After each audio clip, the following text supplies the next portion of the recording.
Hey, good afternoon, everybody. Actually, good evening. I wanted to give a little chat on solar energy and kind of my thoughts on the financial payback. I worked in the solar industry for a while, and there's a whole bunch of questions out there on people, homeowners wanting to get solar, wanting to save money, wanting to know when they can start saving, how they can eliminate their electric bill, and it seems to be quite a bit of confusion. So what I always suggest is, if you're a homeowner and you want to get a solar system up on your roof to cut back on your electric bill, first thing you should do is pull out your electric bill. And when you pull it out, I'm sure the first thing you look at is, how much do I got to pay this month? That's what I always do. But if you look on that electric bill, you're going to notice something that talks about how much electricity you're using.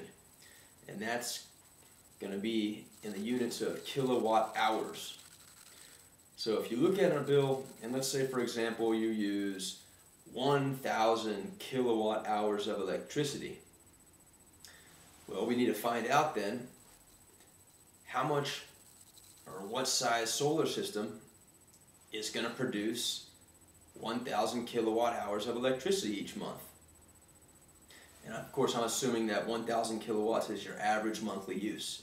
So if we're going to go off the 1,000 kilowatt hours, we've got to find a system that's going to produce that. And a lot of the factors are relatively simple to figure out. One of them is, how much sunlight do you receive where you're located on average each day of the year?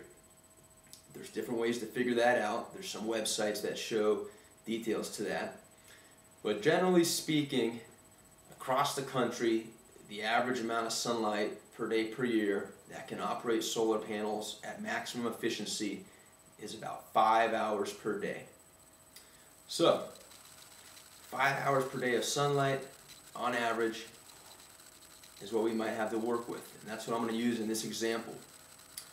So if we've got a solar system that's getting 5 hours of sun, we can start thinking about the monthly use of 1,000 kilowatts.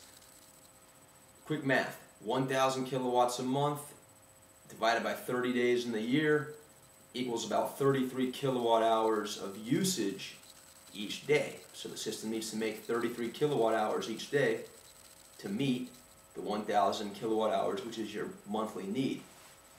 Okay, what the heck's going to make 33 kilowatt hours of of electricity each day?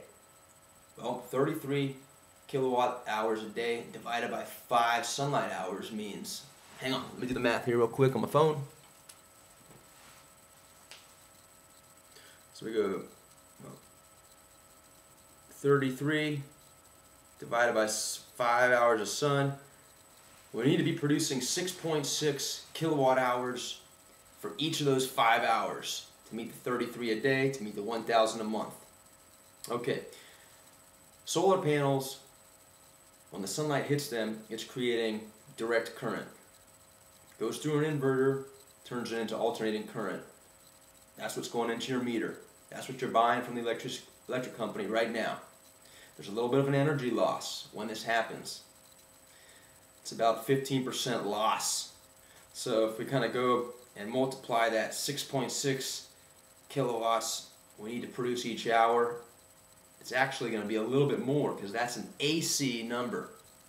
Multiply that by about 1.2 means we need to produce about 8 kilowatts for each 5 hours of sun.